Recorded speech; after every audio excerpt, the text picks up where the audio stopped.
They tryna turn Trenton into Baby Flint. Been signs by depression on the billboards ever since. 100 years ago we was lynched. Now they use germ warfare to kill us. I'm convinced, got the evidence. I look around and it's evident. Then go down to City Hall and see so much negligence. Real art is intelligent. A true artist sends messages that speak to your intelligence. They fought and died so I can do my thing. Not to get drunk and high or join no gang. I will not let none of you die in vain. For my people I bang, bang, bang. My ancestors been through so much pain. I don't let them die in vain. My ancestors been through so much pain. I don't let them die in vain. I rep for you in everything I do. I rep for you in every place I go. I rep for you in everything I do. In every place I go. They say post-traumatic slavery disorder's fake, but I just tell them all to wake up. Everything we went through, what a weight and a rape, bro. It's in our genetic makeup. So I am my ancestors from block to block. Let's build like it's Tetris. We must unite, link up like a necklace. They fought and died and we disrespected. So I come to correct it. The legacy they left I protected. We only think about self and neglected. You're African but yet you rejected. No. My ancestors been through so much pain. I don't let them die in vain. My ancestors been through so much pain. I don't let them die in vain. I rep for you in everything I do. I rep for you in every place I go. I rep for you in everything I do. In every place I go. I do.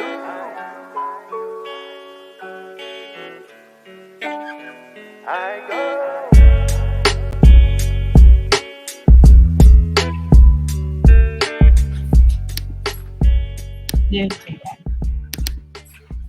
No, he's on your side. No, it's not going on my side. I just said I'm on. Assalamu alaikum rahmatullahi wa barakatuh. Peace and blessings. That is the universal greetings of peace and blessings to all of the listening audience on New Freedom Exchange, Facebook streaming. We're streaming on New Freedom Exchange, and we're also streaming live as well on the Imam Barafdi Muhammad's Virtual Center on Facebook. I'd like to introduce myself. My name is Bilal, and I have my co-host here, Brother Dean, also with us live and direct from his road trip into the historical sites across the country, live and direct from Tuskegee University. Brother Dean is with us. How are you, Brother Dean? Yes, sir. Doing good. Traveling Mercies, we've been very successful.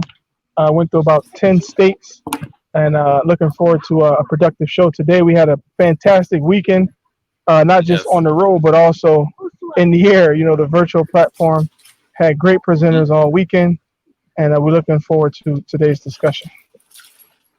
And today's discussion, brothers and sisters, ladies and gentlemen, we have a very special segment on Father's Day.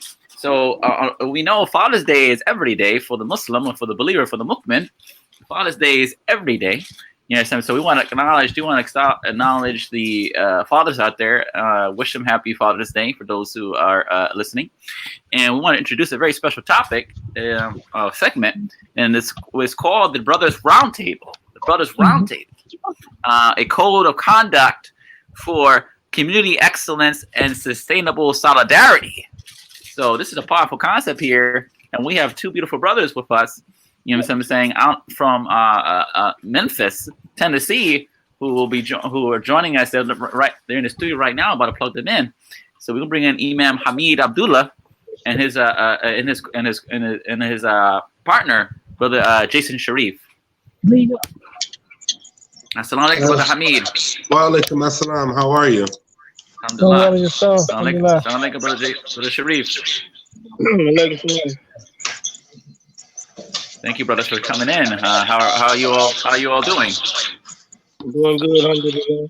Alhamdulillah, everything is wonderful. Great. Go ahead, Brother Happy Jason. belated Juneteenth and happy Father's Day. Same to you all. Happy belated Juneteenth and happy Father's Day as well. Yes, sir. I know a lot's going on today, so Yes. but I'm glad everyone's here. Absolutely, and we're all in this space together. So, let's start. Let's start first. Brother Hamid, could you give the listening audience a brief summary or a brief summary of what the Brothers Roundtable is about for those who might be new Mm-hmm. So to the platform? yes, sir, most definitely. Assalamu alaikum, everyone. We started in 2017 with a radio program called the Black Family Talks.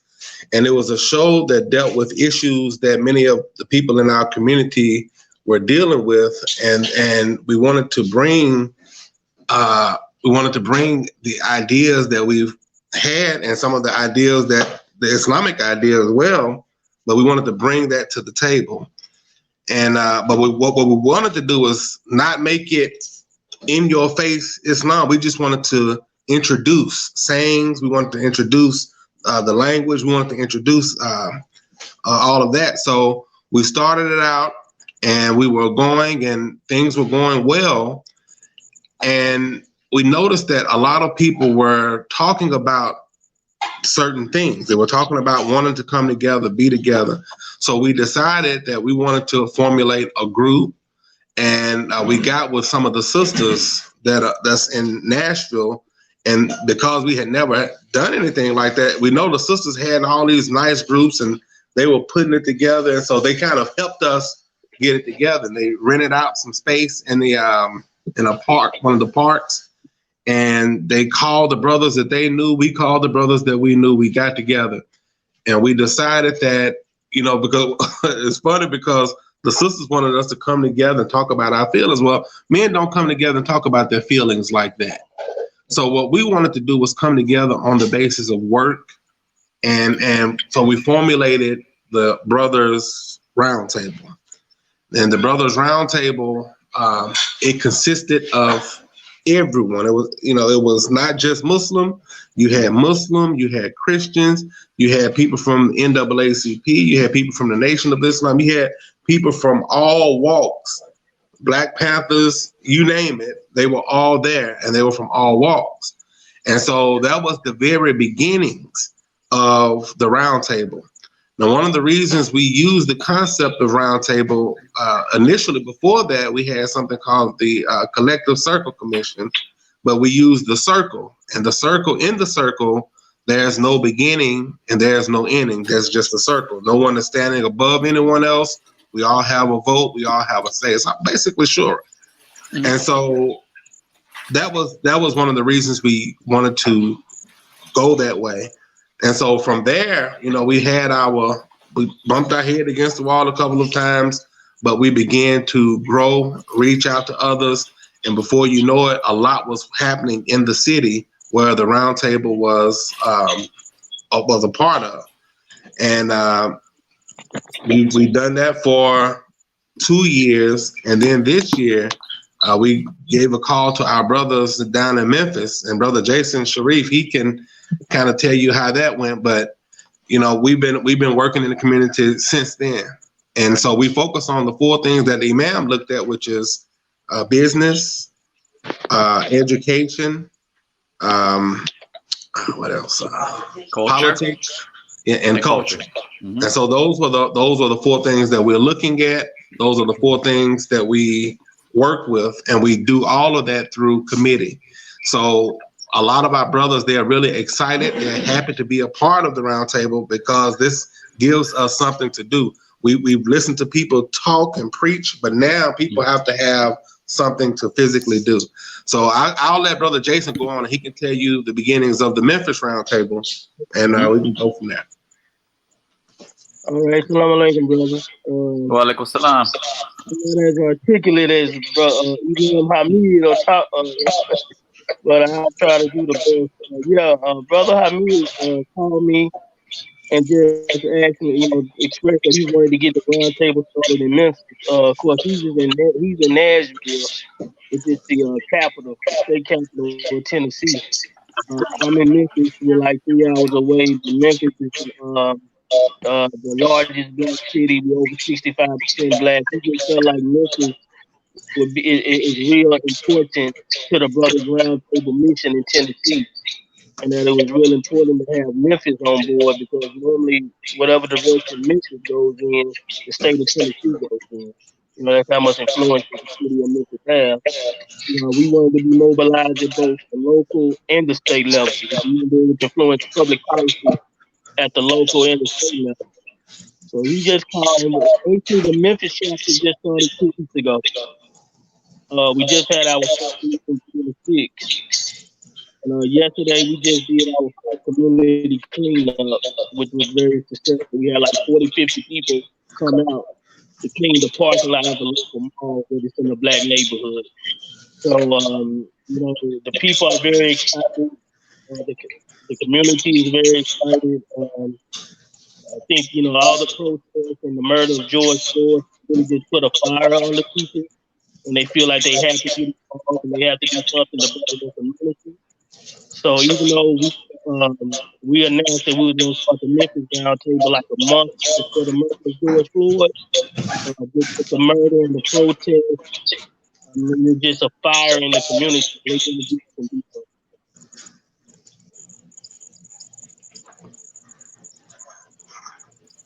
Thank you for that. Thank you for that, brothers Hamid and brother Sharif.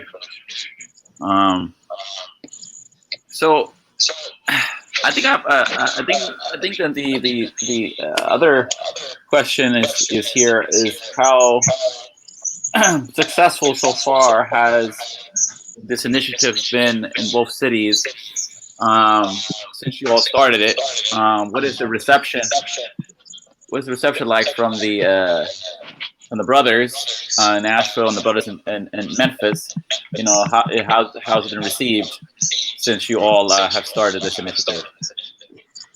Well, for us, initially starting, we started out with community cleanups. And again, those community cleanups, yes, they helped the community, but it was for us to grow in brotherhood.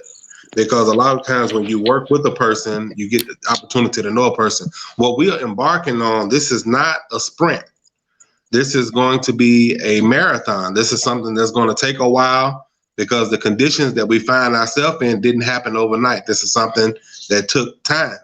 And so we're embarking on a marathon. And so, again, when we went out, the first thing we did was we had a community cleanup where we would go into a neighborhood that was dealing with maybe poverty and, just where people would dump their trash. Hello? Okay. Yeah, well, people would dump their trash. So we went out to clean up. And after that, the first day, they didn't respond too well. The first time we did it, people wanted to know who we were. But the very next time we had it, they began to really open up and respond. They'd seen us before, so we're not some fly-by-night. And they began to come out and offer us waters or whatever they would do. After a while, they began to clean up themselves.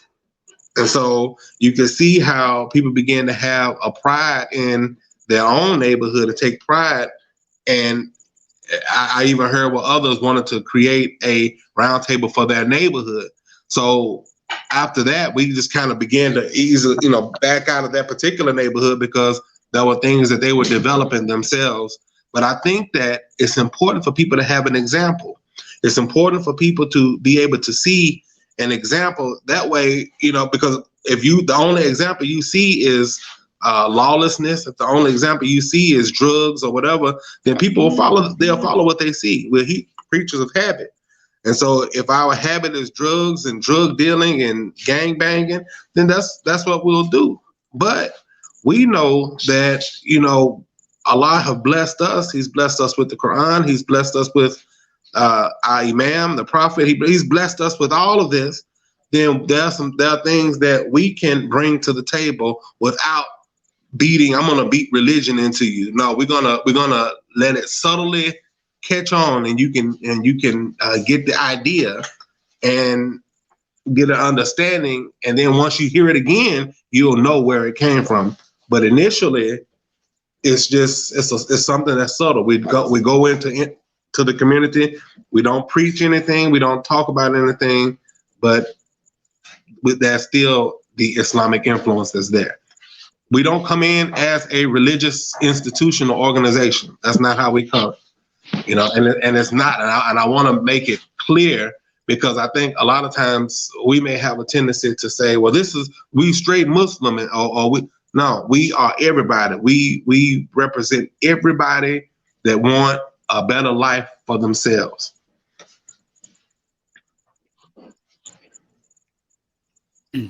Well said, brother Sharif. Do you have anything to add to that?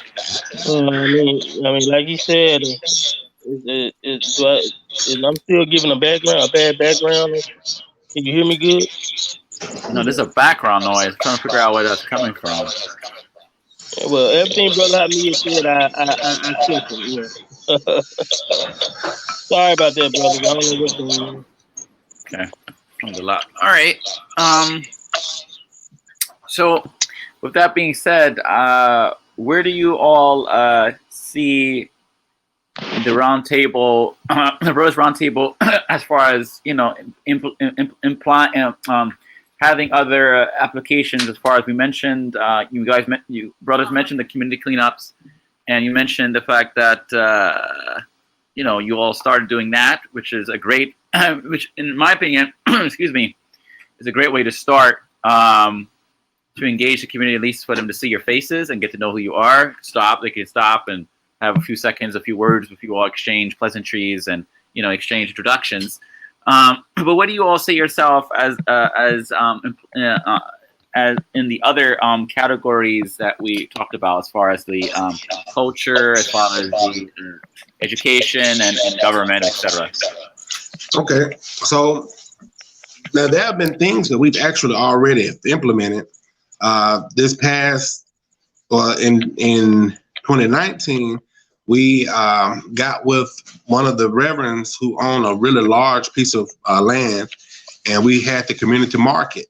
So what the community market does, and we were looking at, putting the New Africa market on it, but what the community market did was it brought about vendors who were able to come out, and so people can get an idea of what community economics look like. If you're looking for any particular thing, then we already have everything that you're looking for.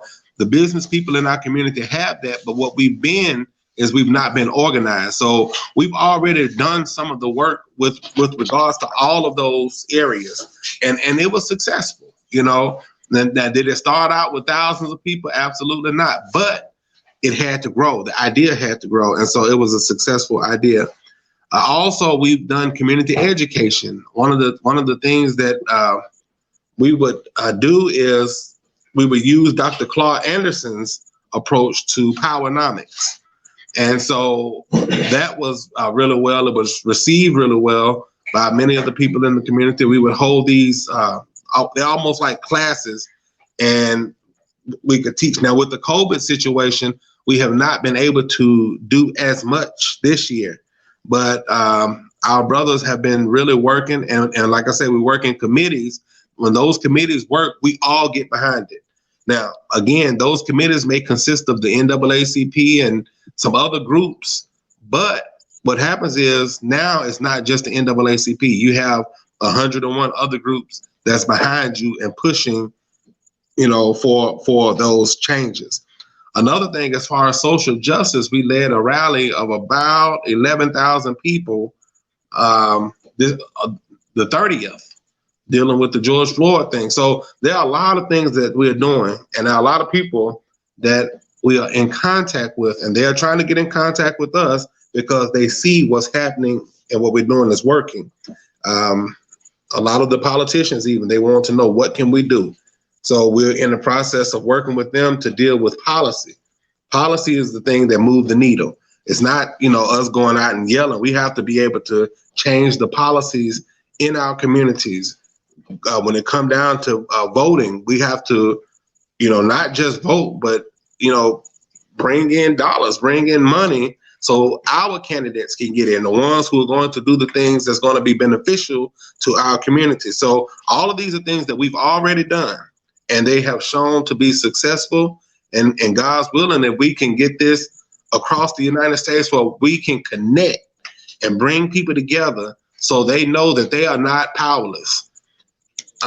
We had brothers who would say, man, I thought I was the only one thinking like this. Well, let me just say this, and I believe this with all my heart, that there are millions and millions and millions of good people, really good people all throughout the United States, all throughout the world. And the thing is, the only difference is that you had some people who've been able to connect with one another and build their structures, and then there are others who we have not been able to connect. And especially for a lot of African-American men, we think, it may be 2 or 3 of us in the neighborhood, and we think that we're the only ones and this work is so hard. But no, there are a lot of people behind you. There are a lot of people behind good people, period. If you're a good person, then there are groups of people that are behind you that will do the things that need to be done to make sure everything we need happens. So what we're looking to do is bring our brothers and sisters together. And that's what we're going to do. And that's what we're working towards. And inshallah, Allah will bless it and make us successful.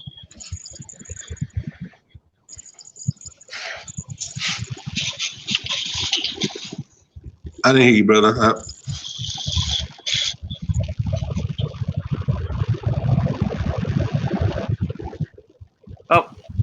Brother Sharif, sorry about that. Brother Sharif, do you have anything to add to that? Just like you said, as far as the 4 areas that we're working in: business, education, politics, and our social upliftment. The Memphis chapter we just started 2 weeks ago, but we plan on, getting our committees in place. And of course, this is an election year, so we have candidates that we want to bring in and have them, say their platform to the community. So we have a lot of things planned. We just started, 2 weeks ago. Yesterday was our first community cleanup, and like I said, we had 40, 50 people come out, and the response is very well. Like people, ever since this, George Floyd situation and the protests, people just have it in their heart that we have to do something. We have to stand up and do something for our community. So it's just perfect timing with us starting the Memphis chapter of the Roundtable. So getting a lot of positive response from the business community in Memphis. Brothers want to participate, educational professionals, just common grassroots people. So I think, we really going to do something special in Memphis. Mahajideen, do you have anything do you want to jump in here and ask some questions of our beloved brothers? He's probably okay.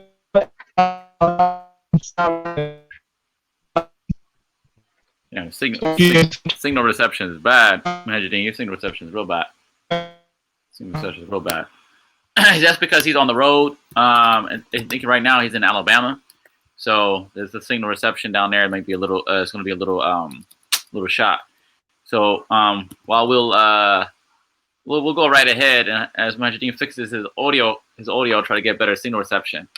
My other question would be, how would someone else be able to start a Brothers Roundtable chapter in their city or their county or their town? So what I would encourage everyone to do, if you're listening, go to the Brothers Roundtable and message us, send us a message, and then That's on Facebook. That's on Facebook. Yes, sir. It's on Facebook. If you go to the Brothers Roundtable, send us a message, and we will get the information that you need. A lot of times, I think that it's important for people to know exactly, what it is they're joining, and because there are things that we live by. There is a code that we try to live by, and so all the information that you would need, you would write to us, and we'll tell you how we work, how we do things, and what it takes to get started. it doesn't take a whole lot. It takes your time and your energy, and be willing to put in the work, because it is work. It's not something that's overnight. This is something that this is the marathon. This is a marathon, and we're going to be doing this long periods of time. And so, inshallah, if you go to the Brothers Roundtable, we can get you all the information that you need. Yeah, we're just gonna pop that up there, right there. So they have a Facebook like page, the Brothers Roundtable. So you can go there and message them to start your own chapter in your city/town. So that's Facebook like page, the Brothers Roundtable. They have one for Memphis. If you're in Memphis, they have a Facebook like page for Memphis. That's the Brothers Roundtable Memphis. That's straight Brothers Roundtable Memphis. So I'm gonna type that in the comments so people can see that. Let me see. Let me type that in right now. There we go. Brothers Roundtable Memphis, and we're gonna pop that up there. So if you're in Memphis, that's the Facebook like page. You can contact the Brothers Roundtable if you're in Memphis. Okay. So that will be on the comment section for people to look at. Now, with the current image, there's always been image of the black man or the African American man. You know, we have not just for what happened with George Floyd, but for years, the image of the black man has always been a tainted image. It's always been this imagery of intimidation, of savagery, and etc.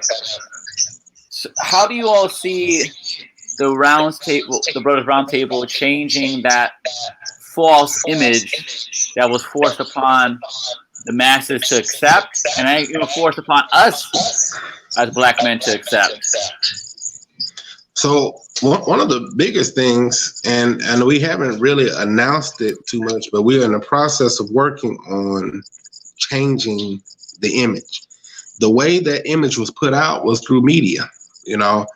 Back in the early 1900s, you had The Birth of a Nation, and they put the image out of a savage black man.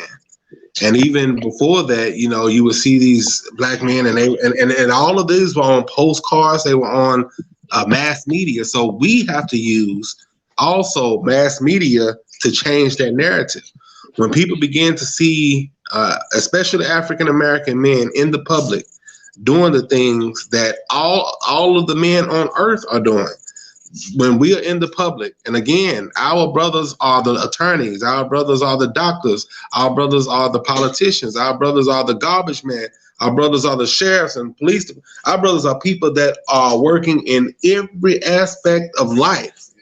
City council, you name it. That's who we are. And so, because of that, when you see us on television or you see us on Facebook or whatever it is, you're going to see people that are some of the most upstanding people. And what we're doing is we're inviting our brothers out. We're going back to the streets, and we're inviting the brothers in the streets. We're going back to the churches. We're going back into all of these places and say, look, brother, come join us, because these are the positive images. We need more positive images. And it becomes like a domino effect. The same way it happened in a negative way, it can happen in a positive way.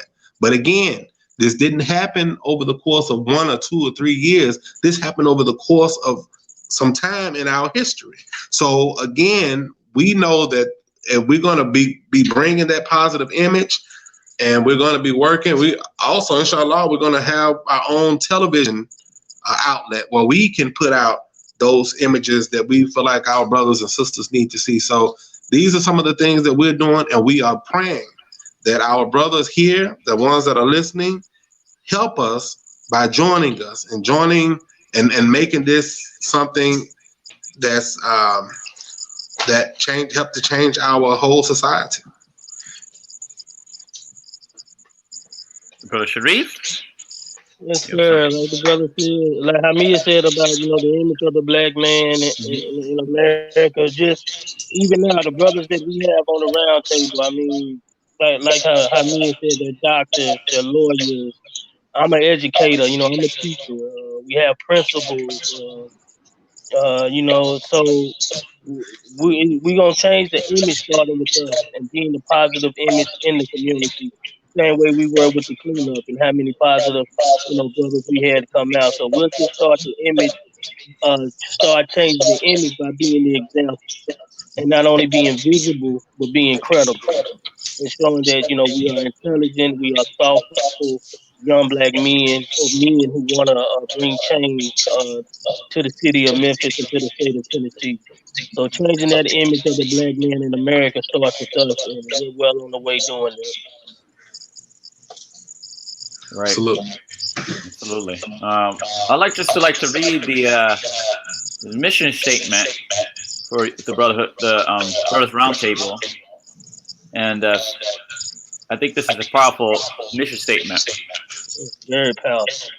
It says the Brotherhood is committed to serving, uplifting, and inspiring to reach excellence and success to its highest potential in our brothers and sisters within the Black community. We aspire to improve the conditions and mindset of our Black families with truth and dignity. It is with our highest regard and destiny to create avenues, solutions, and confidence to improve our economic circumstances and brutal hardships with honesty and integrity. We serve. We serve. I mean, that if that doesn't capture the solution to what we need now and more than ever, I don't know what would, you know. But this is definitely a start, in my opinion, in the right direction. You know, Absolutely. That's definitely a start in the right direction. I know Brother Muhajiddin wanted us to go over the code of conduct. Now, before I do, can you brothers elaborate on the importance of having an organization that is governed by itself on principles that's universal, that everyone can accept? Because you know, we have a lot of organizations, and sometimes they dissolve through their own because they don't have no sense of organization, no sense of any structure. So, can you brothers talk about that? Go ahead, bro, Jason. I'll let you start. I'm sorry. Why is it important to have a code of conduct? Why is it important to have a code of conduct, but most importantly, why is it important to have organization as well within an organization? Well, you know, it's important to have a code of conduct. You know, we have to impose rules and laws and discipline on ourselves. You know, if we can't beat a system or beat anybody else, if we can't beat ourselves. So we have to have self-discipline, organization, so we can be able to move in a unified effort. And it's just going to be chaos. You know, we have to have law and order within our organization, rules on how we interact with ourselves, and then how we go out and interact with the community. And the code of conduct that you know our founders put in place for the Brothers Roundtable is just, you know, just imagine if everybody in society follow those rules, how organized our society would be, how we be able to grow in love and respect if we can just follow that code of conduct. So it just Yeah. it's important just to have, you know, rules and be able to have impose a restrictive law on ourselves to develop that discipline and that willpower that we gonna need to have to go out in the community and work with our people. Absolutely. I think that it's important to know that, you know, a lot of people, when they come into organizations, they come with a savior complex, right? They're looking for someone to tell them which direction to go to. But the way we look at it is, if we are all on this same code, that we all know this is the mission, this is the code that we live by, this is how we do things, then any one of us at any time can step up into leadership if necessary. If we're going and we have our committees, then we can step up into those leadership roles because we all know that we're on the same code. So the code is something that we live by. You don't have to go out and speak it and tear the world down. This is just a way that we are living, that we govern ourselves with. And I think that, once, like Jason said, once more people get on code, the more you'll find that we'll have a better condition in the United States. I know as a follower of Imam Muhammad, a lot of the things that he was asking, we're basically trying to implement a lot of those things that he was asking for us to implement. And so we're of the younger generation, but the way I look at it is we didn't have anything to fall back on. This was it. This is it. So there's a code that he established. And so now we have to be able to get on that code. So same thing applies here. We establish a code and we ask our brothers and sisters to be on code when it comes to how we're living and what we're doing. Excellent. So I want to now read from the code of conduct, and then we can discuss that. All right. Okay. So the code of conduct is here. 1 second. Have it in front of me. Here we go. This is number 1. We do not steal for one another. It says 2. We do not kill for one another. 3. We do not sell or offer drugs to one another. 4. We do not combine our dollars. We do combine our dollars and buy collectively as a group. 5. We protect our own women and children first. 6. We educate our own at every chance. 7. We do not fight one another. 8. Brothers protect and build up one another. 9. Sisters protect and build up one another. Number 10. Brothers protect and build up sisters. Number 11. Sisters protect and build up brothers. And number 12. We look for every opportunity to start our own business, servicing the need of our people first.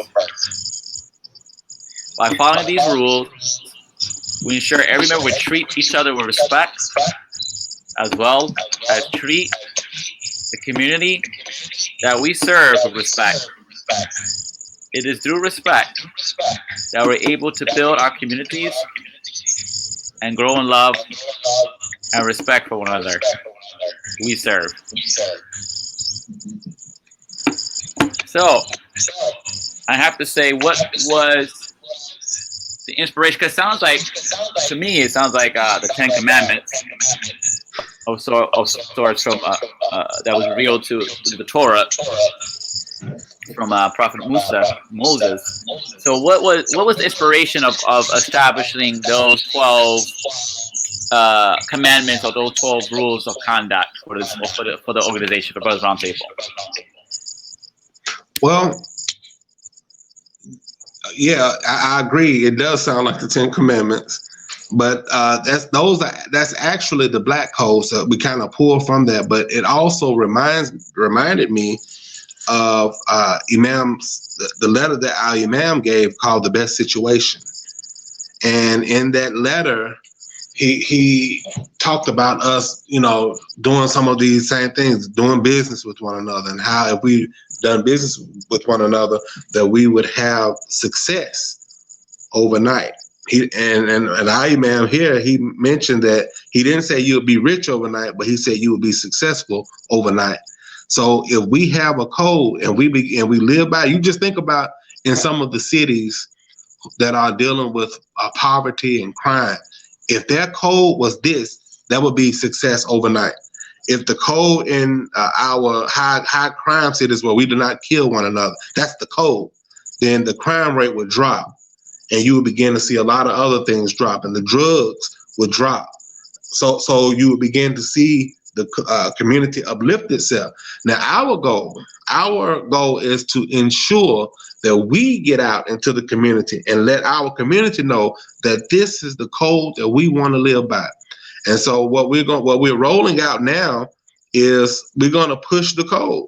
We're going to have our brothers that are in Nashville and in Memphis, and we're working on Chattanooga. We're going to go out into our communities and let people know that this is a code that if we live by, we will find success. Like our Imam say, overnight.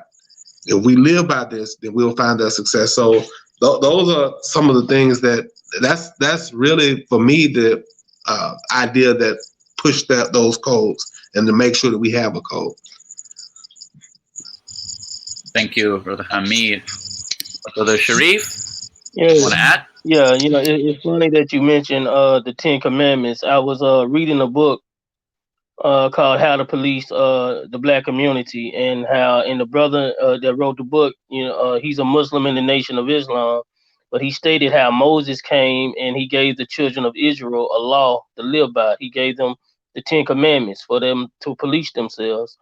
And he said, the same way that the Ten Commandments was sent to the children of Israel, we as the Black community, we have to, impose a code of conduct on ourselves. We have to learn how to be disciplined. How can we, it's a call for the Black community to police ourselves. But how can we police ourselves when we're not disciplining ourselves and we don't follow a code of conduct? So just like, Moses gave the Ten Commandments to the children of Israel, I see this code of conduct. If the Black community, we can get on board with this code of conduct, and like, Hamid always says, just get on code, then we can start make that saying of policing our own community a reality. But in order to do that, we must first impose on ourselves a restrictive law and a set of discipline that we need to follow. So that's why it's important to have this code of conduct, and for us, for the Brothers Roundtable, to first follow the code of conduct ourselves, and then take the code out into the community and try to get the whole community on code. Thank you, Brother Sharif, for that.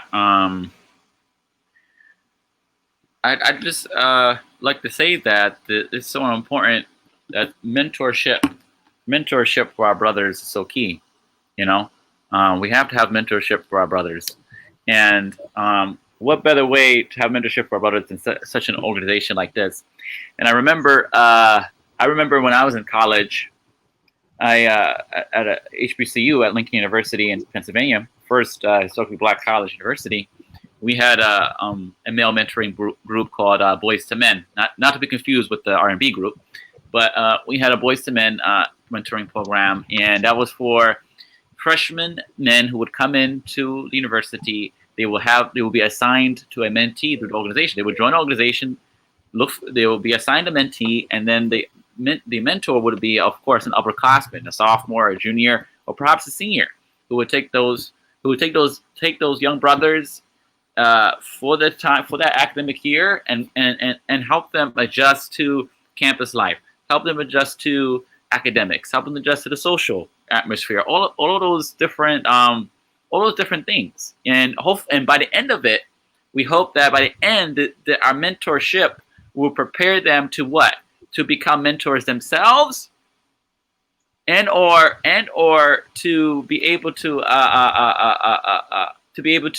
lead in positions of authority in other organizations, the SGA, Student Government Association, or Mr. Lincoln, or joining a fraternity, or joining any other organization on campus. That's what the efforts were. So I see that the Brothers Roundtable is sort of like that, in that regard, in that you all are paving the way for that. So I just like to put that out there, and if you brothers could elaborate on the importance of mentorship organic mentorship for young African American men? What does that look like? Organic mentorship. Anybody can go. Hamid, Jason. Okay. So one of the things that we have done, I know last year, like I say, this past year has been rough due to the COVID, but one of the things that we've done last year is we partnered with a group here called Gideon's Army, where Gideon's Army were in some of the public schools, and we would send our brothers. Our brothers would take an hour, I think twice a week, and just go in and talk to some of the young people, see where they are, see what we could do to help, and just kind of mentor them. And we would bring in different people from different backgrounds.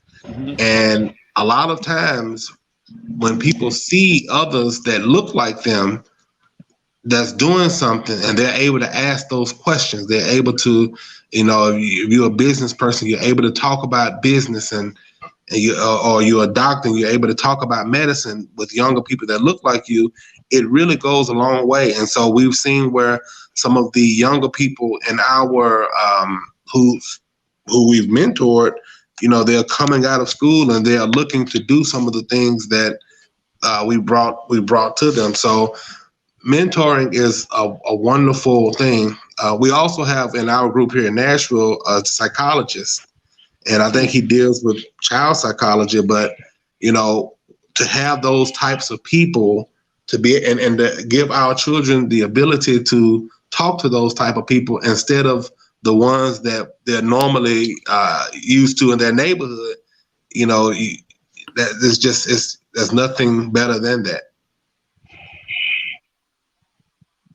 Brother Sharif? Yes, sir. Mentoring is, very important. It's going to be one of the top missions of the Brothers Roundtable in Memphis. One thing that we have that we're looking forward to doing with our education committee, our Shelby County Schools, which is our local school district in Memphis, and we actually have the largest school district in the state of Tennessee. And I myself, I'm an educator. I'm a sixth grade social studies teacher. We have a young black superintendent at Shelby County Schools. Last year was his first year as superintendent, and he just initiated what is called an African Male Initiative called Our Boys Needs Us. And what he want to do is recruit more black male teachers for kindergarten through fifth grade, and he want to have more black male volunteers go into the school and mentor our black boys. So the Brothers Roundtable will definitely will mentor with Shelby County Schools in that African Male Initiative. Also, our college here, the University of Memphis, they started what is called an African Male Academy, where kids coming from the 8th grade who enter into the 9th grade, they want to team those 9th graders with mentors to follow them throughout their high school careers to make sure they graduate. So that's two things that the Brothers Roundtable in Memphis want to partner with Shelby County Schools and the African Male Initiative and the University of Memphis in their African Male Academy. We also want to reach out and get the young college students. Right now, our organization, the brothers right now involved with the Brothers Roundtable in Memphis is 40 and up. But we definitely want to get the young, those in their 30s and those in their 20s, and especially the college students. So we definitely want to reach out to them as well. That's a good point that you bring up, Brother Sharif, because that's a key right there. Because we're talking now, me and Brother Muhajiddin, we're going over some of the Pew research. Pew is this big research institution that put out all of these studies about different things, right? So one of the things that we was looking at is the generations, what they call us. They call us, they break us down the different generations based upon our age. So people for 75 and up, those are what they call the silent people, the silent generation. I mean, they lived their life. They work. They're retired now. They have their pensions or whatever have you. They have done their work. Those who are the baby boomers are probably 50 and 55, between 50 and 55 up, you know what I'm saying? Or maybe the late 40s going into their 50s, the baby boomer generation, right? And then you have my generation like myself and Mujahideen, who's on the cusp of the millennials, the millennial generation. And then we have the Generation Z. The Generation Z are the generations like those who are in the teens, those who are not even in college yet, those who are in high school. So maybe early high school going into college. So we noticed that the 16 to 30 group in our community, or not even just the community of Imam Muhammad, but the 16 to 30 group in totality, you know, where the leadership, the African American male leadership or the African American leadership has not been able to reach that 16 to 30 group. For any organization to continue, there's a need for it to have younger people, because for when you talk about transitional leadership and sustainability, they cannot be an organization that can last without having someone to give the baton to, you know, someone to pass the baton down to. So my next question would be, how do you all see the Brothers Roundtable countering that narrative, or not even countering the narrative, also providing the solution to getting the 16 to 30-year-old age group involved, you know what I'm saying, and be enthused, because they have a lot of energy right now. They're on the lines, they're protesting, they're marching. There's thirst out there for some organization. So, because what is the follow-up after the marches and protests is over? So, anybody could take this question, Brother Hamid, Brother Sharif, you know. Well, Hamid says all the time, like, you see right now, it's the young people that's out there marching and protesting, and, you know, but the thing about it is, like Hamid said, we have to give them something to do after the march and after the protesting, because they just march, protest, and then they go back home and do nothing, and then wait for another murder, and then come back out and start marching and protesting again. So what we're doing with the roundtable is we putting together programs and agendas, you know, for after the march and after the protest, and we can give these young people something to do. We have an older gentleman on the Memphis Roundtable right now. He's a professor at Southwest Tennessee Community College, and he's over a program of young black college students. So we want to have him to be our recruiter to get those young college students to come to the roundtable. And like Hamid, somebody asked the question, what is the age group that the Brothers Roundtable, is it a specific age group that the roundtable is trying to reach? I like to answer that Hamid give, because it's like, it's the circle. The roundtable is the circle of life. So we're gonna have brothers that we're not gonna just focus on one. We're gonna have brothers in 20s, 40s. You know, it just so the 60-year-olds, they can be the mentors to the 40-year-olds. The 40-year-olds, we can be the mentors to the 20-year-olds. So it's just gonna be the roundtable, just this big circle of life, where, you know, we're not trying to be just all youth. You know, because we're gonna need the elders to give us guidance and give us advice, because we can easily go astray. And they can easily pull us back, and the 60-year-olds can pull the 40-year-olds back in line. The 40-year-olds can pull the 20-year-olds back in line. But we wanted to be a circle of life, and we want to have brothers in the 20s, 30s, 40s, 50s, 60s, on up to 80. Yeah, but we definitely, I was telling Hamid, you know, I visioned the Memphis Roundtable having a youth committee, maybe like 18 to 24, have them have their own leadership, and have them focused on, you know, the youth, be like leaders in training, you know, and they see us working in the community, we mentor them. And so by the time, you know, we get older, the baton, they already know what to do, but they've been seeing us doing it. So that's how I feel like how we going to reach, you know, the younger generation and get those in their 30s and 20s. And right now we have a lot of brothers who, they already have sons, you know, teenage sons and sons that are in college, that we gonna bring on board too. So that's the Memphis Roundtable plan on getting the younger generation involved. But we're just not gonna focus on, you know, the young generation. It's gonna be people of all ages, just that circle of life, and we all gonna mentor each other. That's good. I also want to add that here in Nashville, we still have our school, and I never forget. You know, growing up, I was a student of Clark Muhammad School, but growing up, the Imam that we had here, he did not allow people to shush, you know, put the kids in the back corner. He allowed the children to play. when you allow children to be themselves, they love coming around because other children are there. And so as a round table, we want to do things to make sure that we bring our young children. And so we've thrown block parties where we had a DJ come out, and we had people, and the people would eat and they listen to some music, but then we would have a serious moment where we could talk to them. So what this does, if you look at the pictures of our cleanup, you'll see some teenagers in there. You'll see some children 12, 13 that's in there, because again, those parents who are in their 30s and 40s have that's the age that they have, children that they have. So when we call out for our community cleanups, we ask the parent, bring your sons, bring your child, so they can also see and be a part of what you're doing. If your child is a part of what you're doing, then they will more than likely carry on what you have done and carry it into the future. So, we, like Brother Jason said, we're not just interested in any one particular group. He mentioned that, the 60s and 70s can go back and pull the 40s in line and the 40s and 20s in line. But let me tell you the beautiful part about that circle of life. Those 20-year-olds can also help those 70-year-olds with, say, the technology, the things that the 20-year-olds can help with. Excuse me. So it's all one. That's why the circle is so beautiful.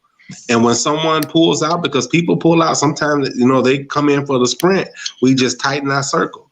When new people come in, we expand our circle, but it's always a circle. We're always there for one another. We always try to help one another. And that's just the way we want to live our lives. And it doesn't matter, it doesn't matter if this person is a Muslim, if this person is a Christian, if this person is a whatever he is, it doesn't matter.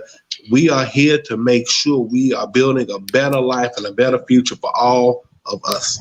So that's where we are. Excellent. But Brother Muhajideen. Yes, sir. Alhamdulillah. Jump in, beloved. No, everything is right on the money.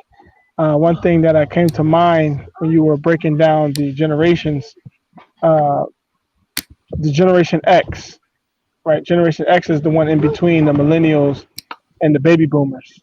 And if you put it in context, as Hamid just mentioned, about the circle of life, if we don't have our organic natural development, right, where we have a life cycle, right, because right now our life cycle as a community is for lack of a better word, is being crucified. And though as Muslims we don't believe in the personification of the crucifixion as presented, there is some lessons that we can extract because it identifies a scheme against humanity. And our mission and our goal, especially what I see with the roundtable, that it addresses manhood, the natural development of a human being. I mean, just like any life cycle, right? Something that has a seed, it has a seed, but the seed has the potential to produce the seed to continue the life cycle. Well, so it is for humanity, so it should be for us as men responsible for our communities, our families, and those other areas of interest that we have as our focus. The one thing I would like the brothers to address if they can, because I know we're coming up on the hour, and I heard it mentioned earlier about how you started out with the women's support. Is that also something that could be infused, or is that something that we address on how we respect our women, how we cherish the women in our community? I hear it definitely indirectly, but is there something in your development, in your planning, in your experience that you can share with our audience of the importance of the men actually becoming that maintainer and provider for our women in our society? Yeah, again, those levels, the different levels of age breakdown, the breakdown that we had from the old to the middle age to the young, a lot of times, a lot of the wisdom that we get, it comes from our elders. And even that with respect to the women.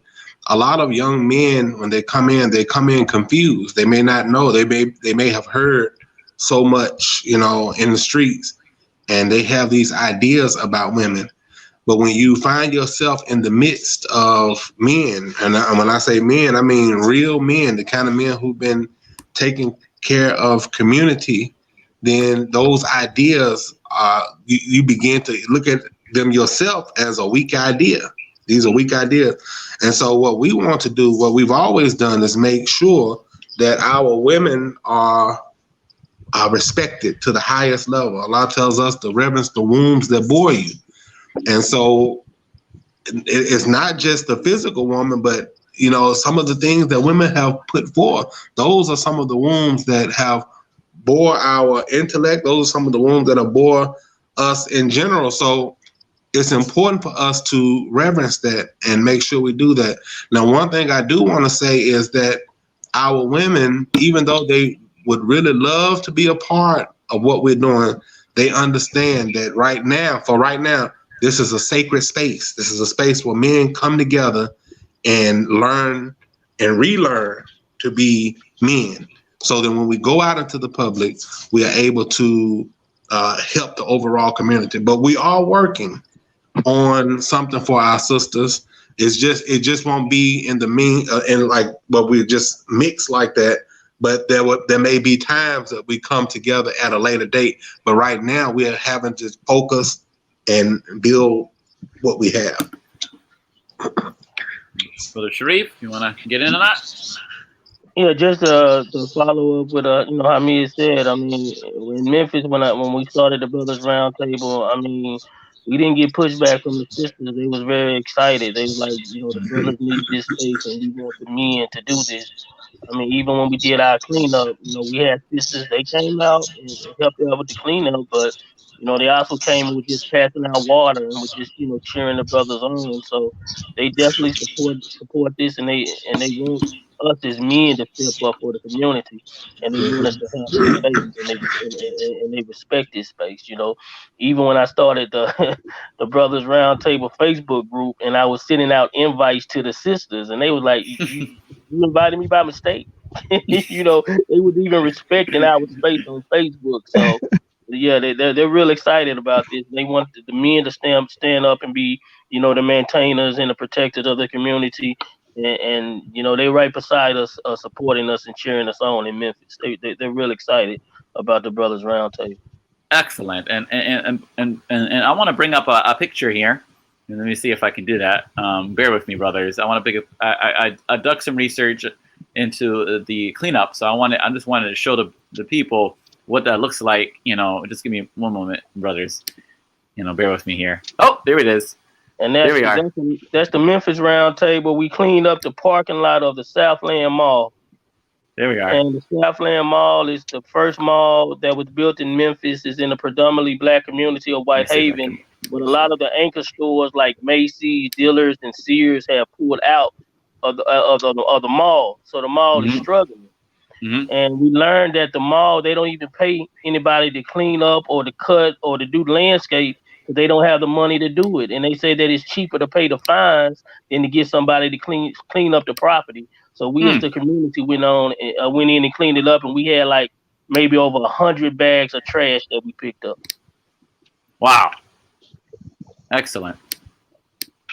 I mean, that's excellent, brothers. I mean, like I said, I commend you, brothers, for starting this effort. I think this effort is very timely. It's needed. It's highly needed, and it's definitely going to make a difference across the country. I already see it going national. I'm saying it starts out in Tennessee and it starts small, but that's okay because things grow up within time. Within due time, the things will grow and they will grow exponentially.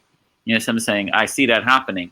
And one thing is for certain that the cleanups, and I keep mentioning the cleanups because that's something I used to do too, when I was a student on the campus. I would, as a leader of the Environmental Science Club or the Sustainability Club, we will host campus cleanups every Saturday, either morning or Saturday afternoon after church, at the chapel, after the chapel service. or before the chapel service, we used to host cleanups every weekend. And I used to bring out the whole campus. Like, you know, you can name it. The full football team came out one time to help us clean up. I mean, like, it got to a point where it was almost like a tradition. You know, people were looking forward students were looking forward to coming together to beautify the campus and to actually be, you know, amongst each other in fellowship. And it doesn't have to be necessarily a party. It just can be something like, you know, a simple, let's pick up some trash together. Let's break up into groups and you do this corner of the block. Or this corner of the campus, the other person this corner of the campus. You know, that's the beauty. That was the beauty of it, man. So I definitely see the beauty and the connection of what you all are doing. You know, as far as the cleanups and using that integral part to plug people in, connect people. I think that's a very, again, it's a very dynamic tool to use. But yeah, Mohammed, did you have any more questions for our brothers?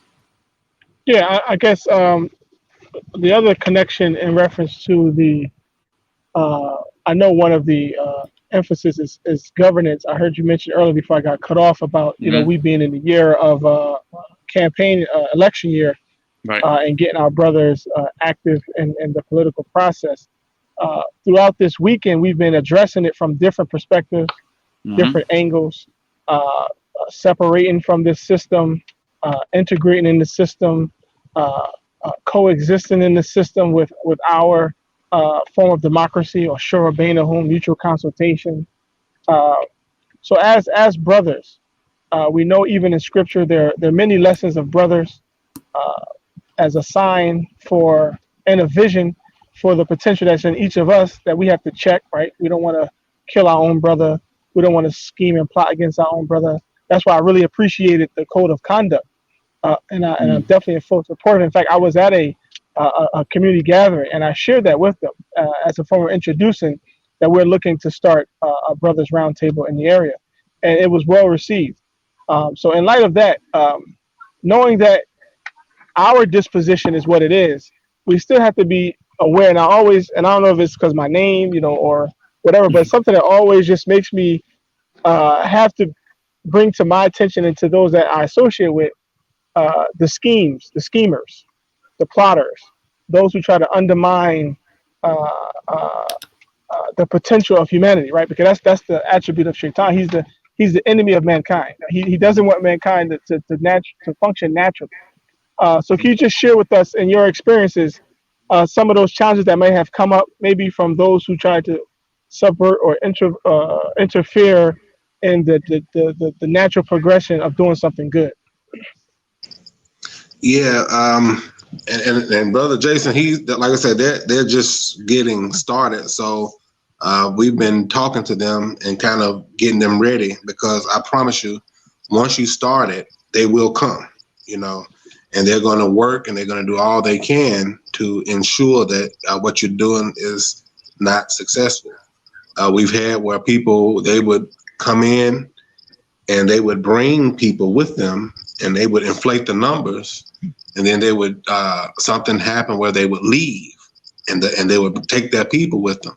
But what they don't understand, and what they didn't understand, is that again, when we grow, we expand our circle, but we're still a circle.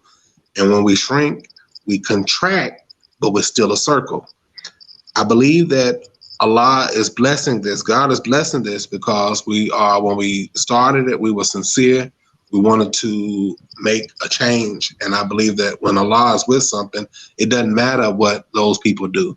And another thing is the work that they've done, the work that you've already done in the group, it is work that you can't take back. Mm-hmm. And I know it sounds strange, but you've done it. You put the name out there. You've worked hard, even though you were trying to sabotage.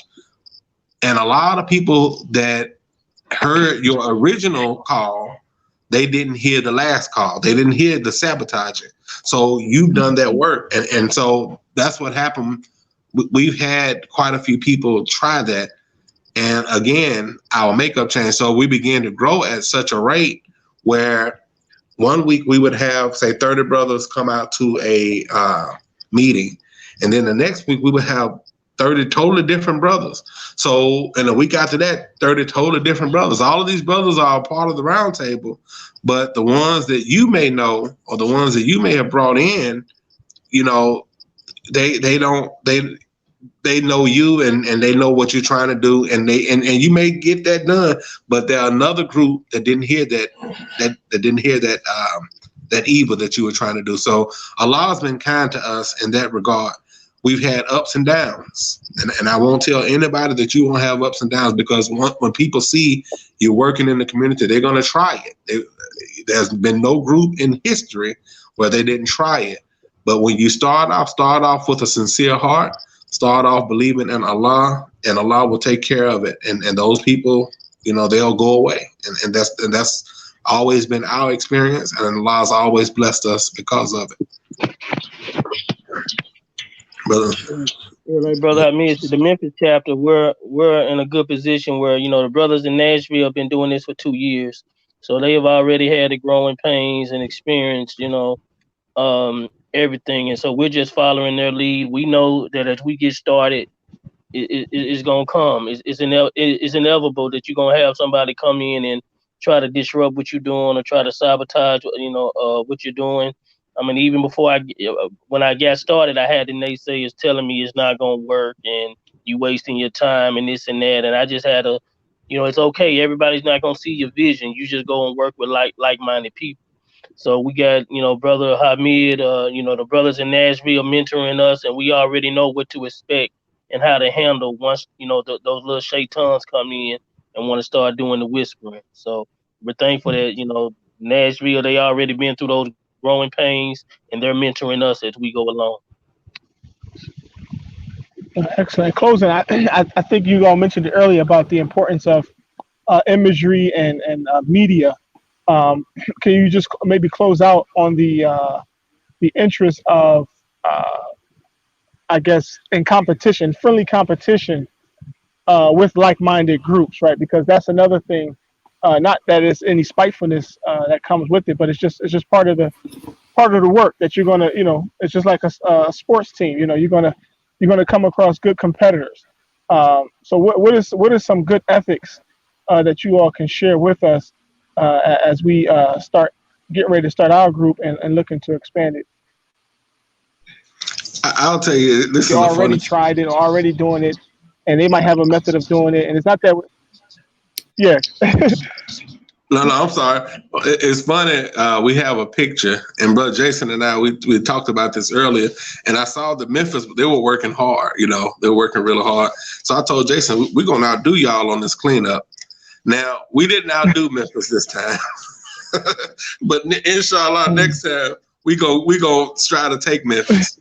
But another thing is, again, in our groups, you have those other groups. You have those NAACPs.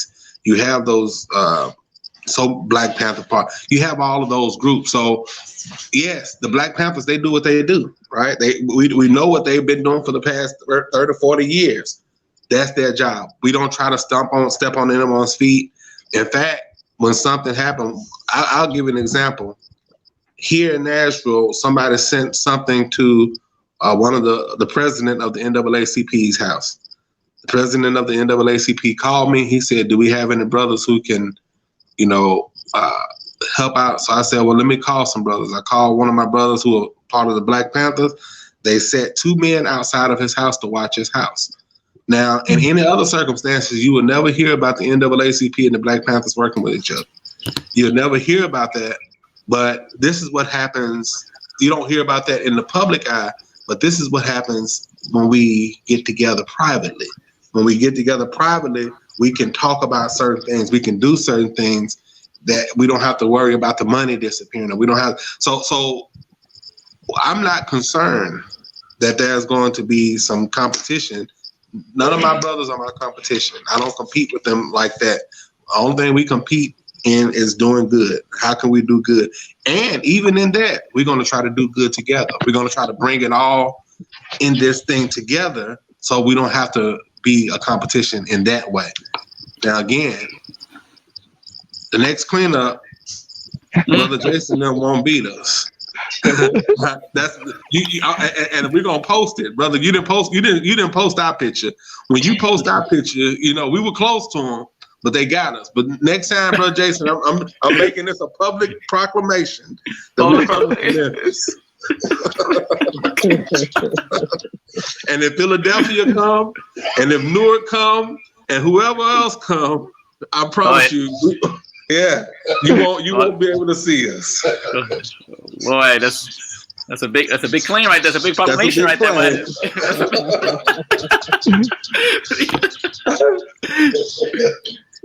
But Sharif, do you have any closing remarks? But like Hamid said about it, we don't see the Brothers Roundtable in competition with any other group. I mean, that's the whole concept of the Roundtable, to bring representatives from the NAACP, the Black Panthers, the Nation of Islam, the Black Church. We all, because we're all doing great things separately. We like these five fingers, and the purpose of the Roundtable is to bring everybody together as a fist. And we come to the round table, and then if there's an initiative that the NAACP is working on, other brothers of the round table can support that initiative. So that's the whole concept of the round table, bringing all these groups together in Memphis and submerging our differences and then coming out as a united front. So like Hamid said, we're not in competition with anybody. And that's the message that we're going to bring to all the organizations in Memphis. So NAACP come to the round table, let's support each other. New Black Panthers, is everybody sitting at the round table? And as long as you are about Black empowerment and improving the Black community, then there's no competition amongst any of us. Yes, sir. Excellent. Well, we thank you all for coming on and closing out our Juneteenth African American Exodus series. We're actually already in the planning process. We have our first presenter already confirmed. And we invite you all to join us during the 4th of July weekend. We have another theme that weekend we're going to call the New Declaration of Independence. And we're talking about the needed leadership. And we're going to actually review from now until then some of the commentary by Muhammad from the need of leadership, the need for leadership of the address he gave back in 1976, where he addressed what's going on right now in today's political and cultural climate. And we want to extract from that some of the concepts and carry it forward. And what you all have invited us and welcomed us to join you in with developing Brothers Roundtable up in the Northeast region of the country. It ties right into that. It's a solution-based process, and that's what we're all about. And the whole thing about the exchange is to present these things to let people know that what's common. I like what Shadi Aki said on Friday. He said, most people talk about common sense, but most people, common sense is not good sense. So we want to promote good sense, healthy sense, quality sense. And so tying in with that for the new Declaration of Independence weekend, we want to also bring to attention of ourselves, remind ourselves, and like you said, the cycle of life of the different generations of this new Muslim community in the West that goes back to July the 4th, 1930. And we know some of the commentary of that. One of them is that Imam Muhammad said that it's more of a symbolic gesture date more than an actual fact date. In essence, to communicate that we're coming on our independence we're starting Independence Day for our independence. And so we believe that we've been blessed, as you are hearing today and throughout this weekend, this unique mind that is a benefit to the people. I love what Brother Hamid and Brother Sharif are saying. We're not in competition. We have something to offer to the quilt, to the richness of our culture. And so we have to do what we can do. So those are my closing remarks. Bilal, if you have any, or if any other brothers have any, before we leave out, we do want to play that clip at the end about New Africa, inshallah. Oh, we're gonna load that. That's in the queue, Majideen. Trust.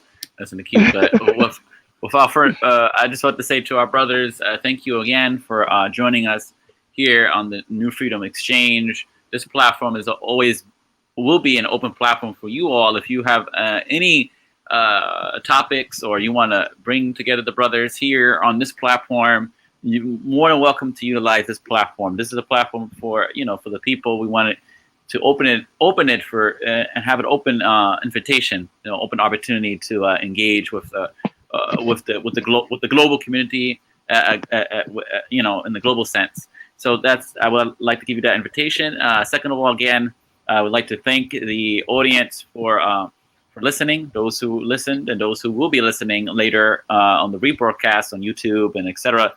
here on New Freedom Exchange. We ask you all to please don't forget to like the page, share this content, share these videos, and let's build together. Let's build the model community of New Africa. Let's build build it in the physical sense. We are able to do it.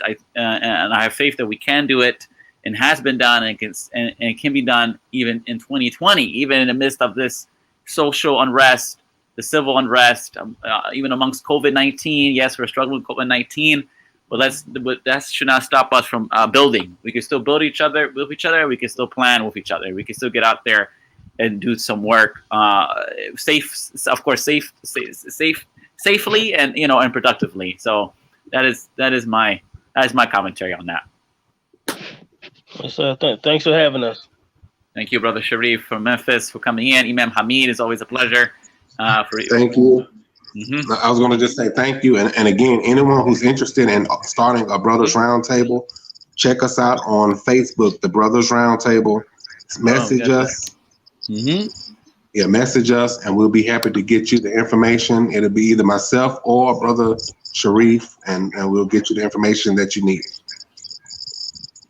That's right. You heard it first, a New Freedom Exchange, Mahadudeen, and we thank you all for joining us on this Juneteenth weekend on the Afro-American Exodus series. Stay tuned. We will have some more information on the upcoming July 4th weekend activities as well.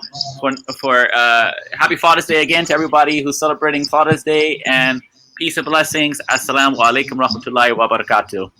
Assalamu alaikum.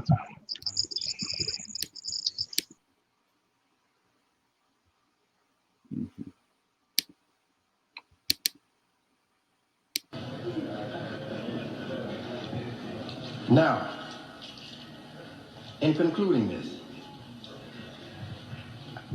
when the slave traders and the black traders of Africa, traitors,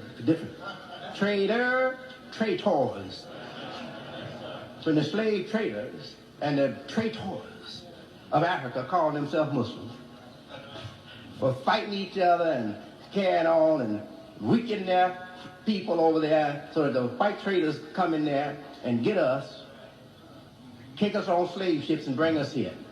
Now, all right? Yeah.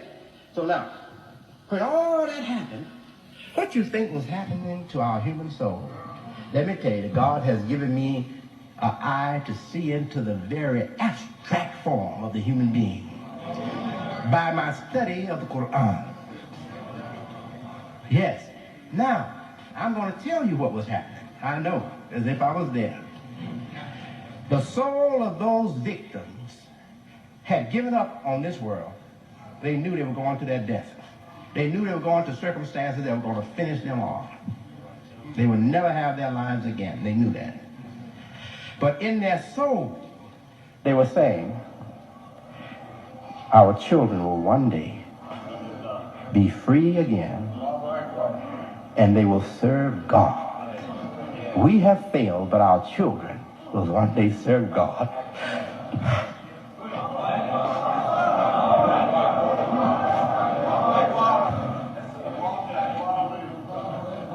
And now their prayer that they prayed in the deep recesses of their soul has come true.